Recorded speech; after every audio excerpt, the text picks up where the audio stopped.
Good morning, you guys. Welcome to the video. So today is the big day. Today is the day that I've been training for like a little over a month for now. So we are going to be retesting my fastest 5K that I can do. So the last time that I did this was January 31st, and my time was 26:38.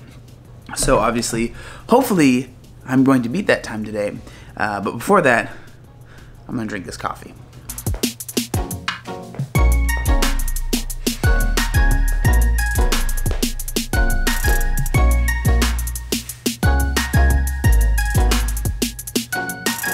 So I've done all my warming up, got changed. Today I'm gonna be wearing the Saucony Endorphin Speeds. They're my fast shoes whenever I plan on going fast for myself. Those are the shoes that I wear.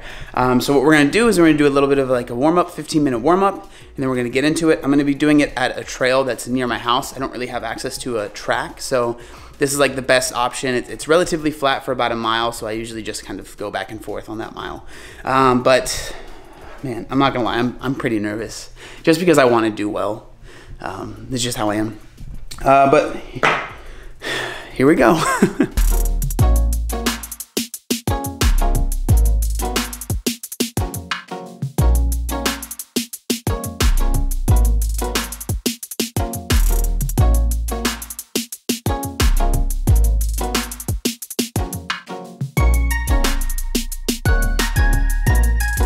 So the warm-ups are done. Did some strides just to get the legs moving a little bit. So the last thing left to do is just do this time trial, see where we are. All right, well, sadly I can't really film while I'm doing it because I'm a one-man show, and obviously I'm focused on getting the fastest time, not filming it, but obviously I'll let you guys know how it goes.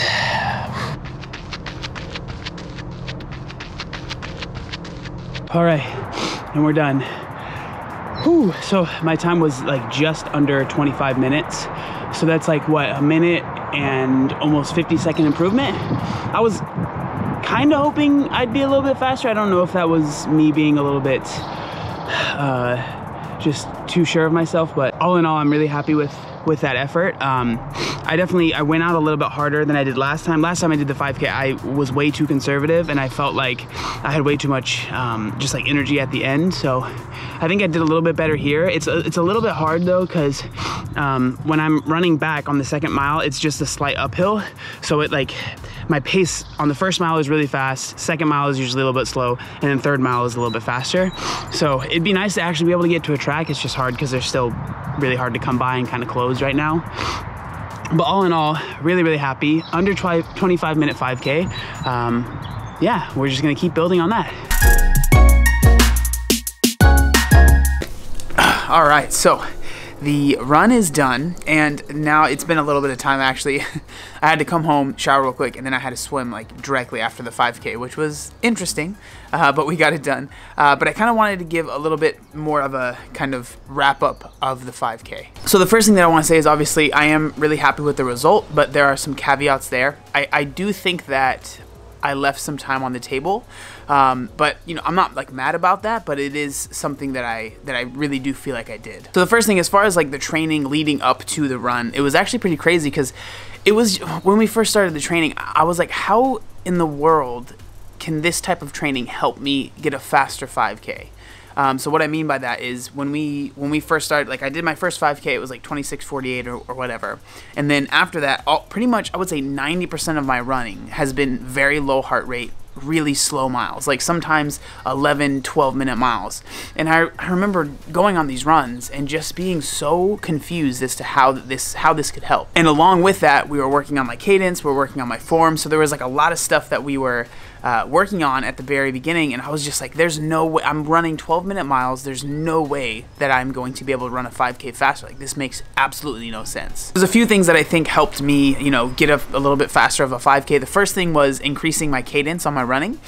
So if you guys have been following me for a while, you know that my cadence for before I was doing any of this training was relatively low, probably like 90, or not 90, probably around like 75, and so we've gotten that closer to 90. So I think that was a really big, a really big part of me being able to go a little bit faster. It just, for me, having the higher cadence, it makes the running feel a lot easier, even if I'm at the same pace. And the next thing was just building the aerobic base. So for so long, whenever I would go on runs, I would pretty much always run either 4 miles or like a 10K, so 6.2. And my goal was to always just go faster. And obviously it's impossible to PR every single time you run. So I would like run to pretty much as hard as I could, and a lot of times I'd be like 4 minutes off my pace. So maybe sometimes I'd PR, but never anything super large. And like in my head I was like, well, it makes sense that if you are trying to get faster at a distance, you have to run that distance and try and run it faster.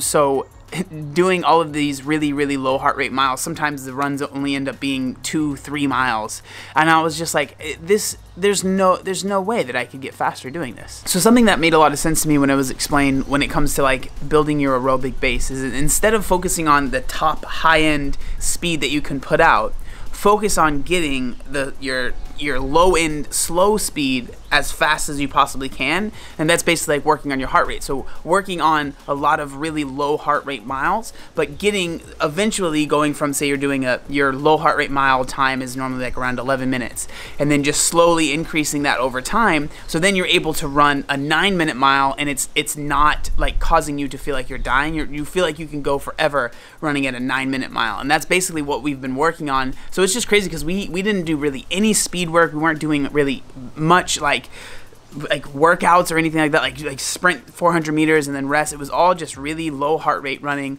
and then like maybe 10% of the running that I was doing was a little bit of like speed work, but the vast majority of it really was just like slow, low heart rate miles, which for someone like me, like coming from a background of like CrossFit and bodybuilding, it's always been about like push yourself to the limit, push yourself as hard as you can, and like that's been my mindset when it went into the marathon that I trained for in 2019. That's always been the mindset that I've had, and I don't think that's necessarily a bad thing. I think it's good to have that mindset, but it's like, where do you use it? And definitely not a good idea to use it when you're running, every single run. If you're running 3-4 times a week trying to just go all out, you're eventually going to get either injured or just, burn yourself out. And that was something I was really worried about. And I still, that worries me is injury, because when I trained for the marathon in 2019, it seemed like every other week there was some little like pain, bruise, something going on that made it so I couldn't really run very much. And I'm really happy to say that in this 6-8 weeks that I've been training with Natasha, I haven't had any injuries at all. And so for me, that's like a huge win. All right, I'm gonna stop rambling now. I just kind of wanted to give you guys a little bit more of a breakdown of how everything went and how I was able to PR. I know that this video is probably not the most fun to watch. I apologize. It's really hard to film when you're just by yourself, especially when you're trying to PR a 5K. There's not much I could do. But I did want to make this video because for me personally, I just want to be able to have something that I can look back on and look back on the day and see how it went. So yeah. Thank you guys so much for checking it out. I'll see you next time.